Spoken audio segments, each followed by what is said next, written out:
गांगुली से मुलाकात की है, क्या लगता है आपके बोलने के बाद क्या आश्वासन दिया उन्होंने? मुलाकात नहीं हुआ है। अरे वो बहुत बड़का आदमी है सौरभ गांगुली जी, वो हमसे काहे लग मुलाकात करेंगे?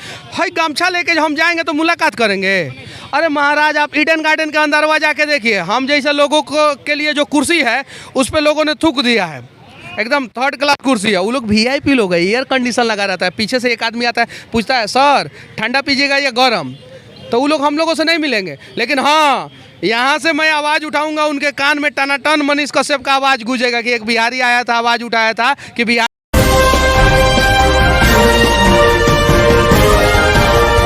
दिल्ली क्राइम नजर सब पर। अभी हम लोग हैं कलकत्ता के ईडन गार्डन के पास और यहाँ पे बिहार के लाल कहे जाने वाले, सन ऑफ बिहार कहे जाने वाले मनीष कश्यप जो कि कलकत्ता में आए हैं, इनसे पूछेंगे कि यहाँ पे आने का उद्देश्य क्या है। सबसे पहले हमारे चैनल में आपका स्वागत है भैया।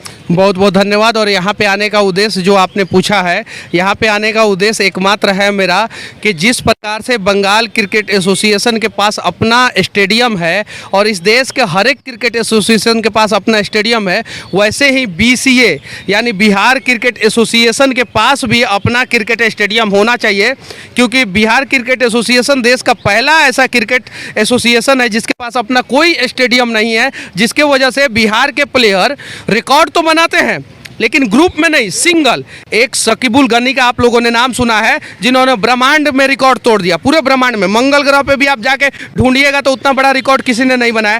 पहले फर्स्ट क्लास मैच में उसने 300 से ज़्यादा रन बनाया। लेकिन ग्रुप में बिहार के क्रिकेटर परफॉर्मेंस नहीं कर पा रहे हैं, रणजी में बिहार का परफॉर्मेंस अच्छा नहीं हो रहा है। हाँ, पहले ही सेशन में जब बिहार को मान्यता मिला था, उस समय एक स्पिनर बॉलर ने सारा रिकॉर्ड तोड़ दिया था, रणजी का जितना रिकॉर्ड था सबको ध्वस्त कर दिया था, 90 विकेट लिया था उसने। तो ये सारी चीज़ें हैं, स्टेडियम बनेगा, कुछ प्रैक्टिस ग्राउंड होगा तो बिहार में क्रिकेट का विकास होगा और खेलों का विकास होगा, इसलिए मैं यहाँ पे आया हूँ। भैया आप बोल रहे थे आपने सौरभ गांगुली से मुलाकात की है, क्या लगता है आपके बोलने के बाद क्या आश्वासन दिया उन्होंने? मुलाकात नहीं हुआ है। अरे वो बहुत बड़का आदमी है सौरभ गांगुली जी, वो हमसे काहे लग मुलाकात करेंगे? भाई गमछा लेके हम जाएंगे तो मुलाकात करेंगे? अरे महाराज आप ईडन गार्डन के अंदरवा जाके देखिए, हम जैसे लोगों के लिए जो कुर्सी है उस पर लोगों ने थूक दिया है, एकदम थर्ड क्लास कुर्सी है। वो लोग वीआईपी लोग है, एयर कंडीशन लगा रहता है, पीछे से एक आदमी आता है पूछता है सर ठंडा पीजिएगा या गर्म, तो वो लोग हम लोगों से नहीं मिलेंगे। लेकिन हाँ, यहाँ से मैं आवाज़ उठाऊंगा, उनके कान में टनाटन मनीष कश्यप का आवाज़ गूंजेगा कि एक बिहारी आया था, आवाज़ उठाया था कि बिहार में भी इंटरनेशनल स्टेडियम होना चाहिए, और उनको सुनाई देगा। भैया अगर बिहार में एक स्टेडियम होगा तो बिहार के जो युवा यहाँ आते हैं 2 दिन 3 दिन पहले आके टिकट कटाते हैं, मैच देखेंगे, क्या उनको थोड़ा सा तो सुविधा होगा अगर बिहार में एक स्टेडियम हो? एकदम बिल्कुल सुविधा होगा। और IPL का मैं सपोर्ट नहीं करता हूँ, लेकिन IPL किस पैरामीटर से दिया जा रहा है? अगर पैसा के पैरामीटर से दिया जा रहा है कि उसी को IPL दिया जाएगा जिसके पास 2,500 करोड़ रुपया सालाना, 2,500 करोड़ रुपया का एसेट हो, प्रॉपर्टी हो, जो सिंगल व्यक्ति, और उसके कंपनी के पास 3,000 करोड़ रुपया का सालाना टर्नओवर हो, अगर ऐसे दिया जाता है तो भी बिहार में बहुत सारे कैपेबल लोग हैं। जनसंख्या के हिसाब से दिया जाता है तो भी बिहार को एक IPL टीम मिलना चाहिए, और क्षेत्रफल के हिसाब से दिया जाता है तो भी बिहार को एक IPL टीम मिलना चाहिए।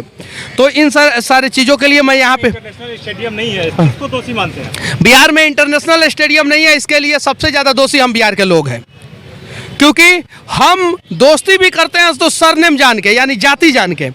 जिस दिन हम लोग काबिलियत के नाम पे दोस्ती, काबिलियत के नाम पे आवाज़ और बिहार के नाम पे आवाज़ उठाना शुरू कर देंगे, सारी सुविधाएं बिहार में हो जाएगी। वरना दुनिया का सबसे बड़ा राजधानी पाटलिपुत्रा हुआ करता था, और उस समय चंद्रगुप्त मौर्य वहाँ के शासक हुआ करते थे, अशोक वहाँ के शासक हुआ करते थे, और उनका राज जो है बिहार बर्बाद हो गया। भविष्य में इतिहास के पन्नों में बिहार का सारा अस्तित्व खो जाएगा, इससे पहले हम सभी को आवाज़ उठाना होगा। भैया आपको नहीं लगता कि बिहार का भी एक IPL टीम होना चाहिए? निजी एकदम बिल्कुल, वही मैं बोल रहा हूँ ना कि सारे पैरामीटर को बिहार फुलफिल करता है। वरना हर जगह से IPL टीम को प्रतिबंधित कीजिए, बंद कीजिए IPL, चूँकि IPL से इंडिया टीम के परफॉर्मेंस को धक्का लगा है। इंडिया जो है जब से IPL चालू हुआ है, सिर्फ और सिर्फ धोनी के कप्तानी में 2007 और 2011 का वर्ल्ड कप जीत पाया था, क्योंकि उस समय IPL इनिशियल स्टेज पे था और टीम मजबूत था। 2011 के बाद इंडिया टीम ने कोई वो T20 वर्ल्ड कप नहीं जीता है, कोई 50 ओवर का वर्ल्ड कप नहीं जीता है, यहाँ की टेस्ट वर्ल्ड कप भी जो हुआ था वो भी नहीं जीत पाया, टेस्ट चैंपियनशिप हुआ था तो वो भी नहीं। तो प्रतिबंधित कीजिए, और अगर प्रतिबंधित नहीं करते हैं तो एक पैरामीटर तय कीजिए कि इस पैरामीटर के हिसाब से IPL टीम देंगे। जैसे ब्रिटेन में 20 क्लब है फुटबॉल क्लब, ठीक है, स्पेन में 20 क्लब है फुटबॉल क्लब, ब्राज़ील में 20 क्लब है, इटली में 20 क्लब है, तो उसका पैरामीटर तय होता है कि इस शहर को क्लब मिलेगा, तो वैसे ही तय कीजिए कि इस राज्य को जो है आईपीएल टीम मिलेगा और उस हिसाब से बिहार को भी एक आईपीएल टीम दीजिए। यह बिहार क्रिकेट एसोसिएशन में जिस प्रकार से भ्रष्टाचार है, कहीं ना कहीं सौरभ गांगुली दोषी है, कहीं ना कहीं बिहार के सीएम भी दोषी है। सुनिए सुनिए, राजस्थान में जब भ्रष्टाचार फैला था तो 2011 में राजस्थान क्रिकेट एसोसिएशन को जो है बीसीसीआई ने गोद लिया था और 2011 से 2021 तक यानी 10 साल तक गोद लेके राजस्थान क्रिकेट को डेवलप किया। 2021 में रणजी ट्रॉफी राजस्थान ने जीता था, देख सकते हैं। और राजस्थान किस प्रकार से परफॉर्मेंस कर रहा है, राजस्थान के प्लेयर का ग्रो कितना हाई लेवल का हो गया, आप सभी को पता है। बिहार क्रिकेट एसोसिएशन को सौरभ गांगुली ने गोद लिया 2019 में, लेकिन 2019 में उन्होंने गोद लिया और उसके बाद से बिहार क्रिकेट एसोसिएशन के लिए कुछ नहीं किया। तो उम्मीद करता हूं कि बीसीसीआई, सौरभ गांगुली नहीं, नॉट सौरभ गांगुली अध्यक्ष है, अध्यक्ष के नाते उन्होंने गोद लिया। बीसीसीआई यानी पूरा बीसीसीआई जो है बिहार क्रिकेट एसोसिएशन को अगले कम से कम 5 साल के लिए गोद ले और एक प्रैक्टिस ग्राउंड, एक इंटरनेशनल लेवल का स्टेडियम बिहार में बनवाए और बिहार के क्रिकेट का विकास करे। तो इसके लिए सौरभ गांगुली जी बीसीसीआई बिहार क्रिकेट एसोसिएशन को गोद ले, तब जाके बिहार के काबिल प्लेयर जो है ना इंटरनेशनल लेवल पे आएंगे और कप्तान भी बन जाएंगे। कहीं ना कहीं आप एक पत्रकार होकर पश्चिम बंगाल में आके उस चीज का विरोध कर रहे हैं, लेकिन बिहार के नेता इन चीज़ों को देखिए, इन चीज़ों को समझने की जरूरत है। ये कुछ लोग कह सकते हैं कि मैं निगेटिव चीज़ों को बता रहा हूँ, नहीं यार, मैं पॉजिटिव करना चाहता हूँ, जहाँ गलत हो रहा है वहाँ पे सुधारना चाहता हूँ। इसको विरोध मत कहिए। मैं कहाँ से विरोध कर रहा हूँ? बिहार क्रिकेट एसोसिएशन का विरोध थोड़ी कर रहा हूँ, मैं बिहार क्रिकेट एसोसिएशन का सुधार करके उसे आगे ले जाने की बात कर रहा हूँ। तो मैं तो सपोर्ट कर रहा हूँ ना, तो इन सब चीज़ों को समझना होगा। मैं विरोध में नहीं खड़ा हूँ। और मेरे फेवरेट प्लेयर गांगुली रहे हैं, मेरे फेवरेट प्लेयर सचिन तेंदुलकर रहे हैं। जब सचिन तेंदुलकर और सौरभ गांगुली ने रिटायरमेंट दे दिया, उसके बाद से मैं मैच देखना बंद कर दिया, क्योंकि मुझे ये दोनों पसंद थे। नो डाउट दादा is one of the best captain of world, पूरी दुनिया का सबसे बेस्ट कैप्टन थे ये। इन्होंने भारतीय क्रिकेट टीम को बनाया, लड़ना सिखाया, शेर बना दिया। जो भारतीय क्रिकेट टीम के खिलाफ कोई भी प्लेयर अपील करता था, कोई भी टीम अपील करता था, तो एम्पायर जो है एलबीडब्ल्यू का आउट दे देता था। हेलमेट पे लगने के बाद भी आउट हो जाते थे भारत के प्लेयर। दादा ने लड़ना सिखाया। तो उस दादा से मैं विनती कर रहा हूँ कि दादा आप अगर चाहेंगे तो बिहार क्रिकेट एसोसिएशन का भला हो सकता है, और नहीं चाहेंगे तो नहीं होगा। इस चीज के लिए कहीं ना कहीं एक पत्रकार आवाज उठा रहा है, तो बिहार के नेता क्या कर रहे हैं? नेता पता है क्या कर रहे हैं? अभी बिहार में सरकार गिरने वाला पता है, तो गिरने, जोड़ने, तोड़ने, फेविकॉल, फेविक्विक सब लेके अपना कुर्सी साट रहे हैं कि कहीं हमारा कुर्सी ना चरक जाए, कहीं हमारा कुर्सी ना गिर जाए। तो वो काम कर रहे हैं। हर 6 महीना में बिहार के खबरों में आप देखेंगे कि सरकार गिरेगी, सरकार गिरेगी, सरकार गिरेगी।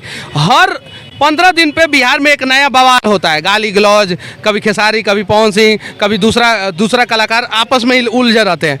तो एक्चुअल मुद्दों से बिहार के लोगों को डाइवर्ट कर दिया जाता है, ताकि शिक्षा के लिए बाहर जाओ, स्वास्थ्य के लिए बाहर जाओ, इलाज के लिए बाहर जाओ, और मरने के लिए बाहर जाओ, रोजगार के लिए बाहर जाओ, क्रिकेट खेलने के लिए बाहर जाओ और क्रिकेट देखने के लिए भी बाहर जाओ।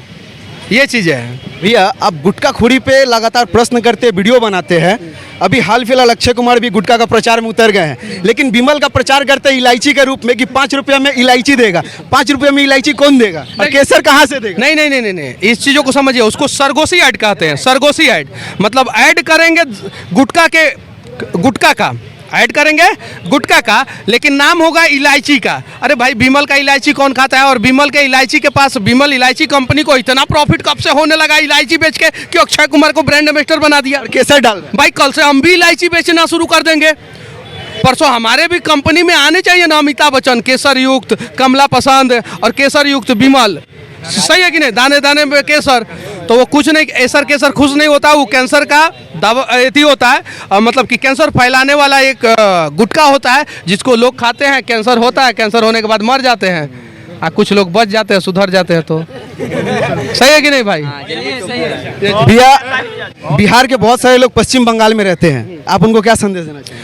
आप कहीं भी रहें, फर्क नहीं पड़ता है, क्योंकि ये देश हमारा है, हम सबका है। नेशनलिटी में हम लोग इंडियन लिखते हैं। और मैं हर वीडियो के आखिरी में जय बिहार नहीं, जय हिंद बोलता हूँ, क्योंकि हम चाहते हैं कि हिंद का जय हो। लेकिन हिंद का जय कब होगा? जब हिंद के अंदर रहने वाले सभी राज्य जो है वो विकसित हो जाएंगे, तब हिंद का जय होगा। तो इसलिए मैं बिहार का हूँ, तो इसलिए पहले लोग बोलते हैं कि अपने घर को सुधार लीजिए, तब देश को सुधारिएगा। तो इसलिए सबसे ज़्यादा बिहार के लिए आवाज़ उठाता हूँ। मैं बिहार के लोगों से विनती करना चाहता हूँ कि आपको कुछ ज़्यादा करने की जरूरत नहीं है। 365 दिन में सिर्फ और सिर्फ 5 दिन बिहार के लिए दे दीजिए। सिर्फ 5 दिन और अपने जीवन का सिर्फ 10% यानी 24 घंटे में अगर 2 घंटे आप बिहार के लिए दे देते हैं, 24 घंटे में मान लीजिए 8 घंटा सोने होने में छाड़ दीजिए, 4 घंटा उनका दैनिक नित्य क्रिया में छाड़ दीजिए, 12 घंटा काम करते होंगे, 12 घंटा में अगर सिर्फ और सिर्फ 10% यानी 1 घंटा 20 मिनट बिहार के लिए दे देंगे ना तो बिहार का कायाकल्प हो जाएगा। लेकिन देना पड़ेगा, अगर नहीं देंगे ना तो सबसे ज़्यादा मेहनती मजदूर कहाँ के होते हैं? बिहार के। सबसे ज़्यादा डॉक्टर इंजीनियर कहाँ के होते हैं? सबसे ज़्यादा एसपी डीएम कहाँ के होते हैं? सबसे ज़्यादा जज वकील कहाँ के होते हैं? सबसे ज़्यादा बाहुबली कहाँ के होते हैं? सबसे ज़्यादा काबिल नेता कहाँ के होते हैं? और सबसे ज़्यादा कौन सा राज्य बर्बाद है? क्यों? क्योंकि हम लोग जो है हाथ के जगह पे टांग खींचते हैं। हमें इनका दिख रहा है कि मैं इनका हाथ पकड़ के खींच दूंगा तो ये आगे बढ़ जाएंगे। ससुर तू आगे बढ़ तो झुट की फंसा देता नहीं, गिर जाएगा। तो ये चीज़ें करते हैं हम लोग। तो ये जिस दिन हम लोगों ने अपना मेंटालिटी बदल दिया, जैसे कुछ लोग सोचेंगे अरे मनीषवा आइल बाटे है, देखा ना इतना लोग भीड़ लगौले बकबकाता, ससुर के संग हम जाके फोटो थोड़े खिंचवाएं।